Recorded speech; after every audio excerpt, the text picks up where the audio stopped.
桜君私春に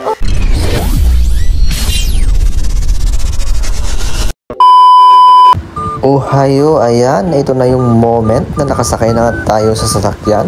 Dahil maaga ang ulan, maaga din ang uwi. Yung mag-harvest sana kami ng lettuce pero hindi na natuloy dahil nga sa ulan.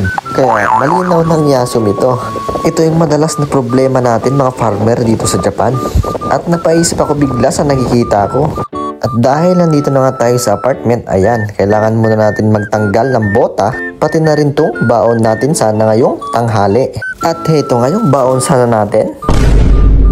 At syempre, hindi lang yan, meron siyang kapartner yan, ito, yung talong. At meron din to syempre. A few moments later. Habang andito nga ako sa bahay, ayan, napaisip ako dito kung ano muna yung gagawin ko. At yan nga, kailangan muna natin maglinis ng apartment bago tayo maggayak mamaya. Dahil nga sa nakita ko kanina, ayan, pupuntahan natin yun mamaya sa may park. Spring season na kasi ngayon kaya nagsilabasan ng mga cherry blossoms or sakura. Napaisip lang kasi ako bigla kanina na magandang bidyuhan yung mga sakura doon sa may park. Pero kailangan muna natin tapusin tong paglinis natin dito sa apartment dahil ito lang yung pagkakataon para maglinis. Sulitin na natin habang sinisipag pa tayo, baka may wala na naman eh. Baka kasi sa susunod na araw hindi na natin maharap to. Nilinisan ko na nga rin dito malapit sa may laundry at dito sa may CR. Nakikita ko kasi na medyo makapal na yung alikabok kaya kailangan na natin i-mop to. At sabi ko nga sa sarili ko, sino pa bang ibang aasahan ko dito kundi ako lang din naman yung gagawa lahat ng ito. Kaya pag nasa abroad ka talaga or OFW ka dito sa ibang bansa, ikaw talaga mismo ang lahat ng gagawa. Wala ka ng ibang asahan kundi yung sarili mo. Nilinisan ko na nga din tong mga table dito dahil medyo malikabok na nga. At meron nga pala akong nakita dito, ayan, yung mga barya. Ito nga pala yung mga tagpipiso at taglima na naipon ko dito sa may lagayan ng mga potato chips dito. Ganito nga pala yung itsura ng piso nila dito, ayan. At ganito na naman yung itsura ng lima nila dito, may butas sa gitna. At syempre, ito naman yung mga tagi-100, di ba? Barya lang din. Kaya ganito yung itsura ng 100 nila dito. Dito naman tayo sa tagli-500. Ayan, barya lang din yung 500 nila dito. O, di ba? Parang 5 piso lang. Kaya ko nga pala nilalagay dito kasi nga mabigat na siya sa may bag. Ang hirap kasi pag nag-grocery ka, para ka nagdadala ng bato eh.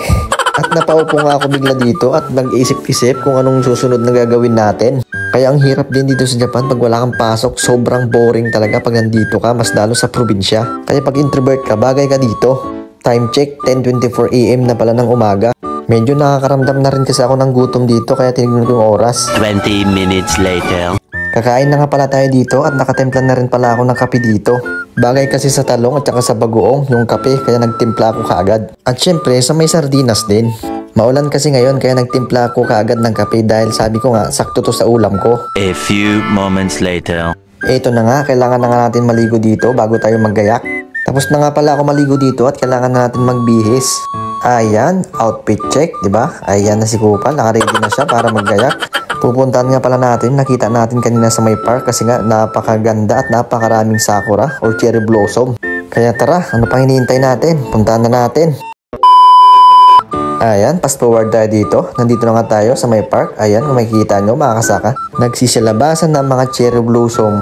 Yung last kasi napunta natin dito, noong winter, wala kang makikita ng mga dahon or bulaklak tong mga puno na ito.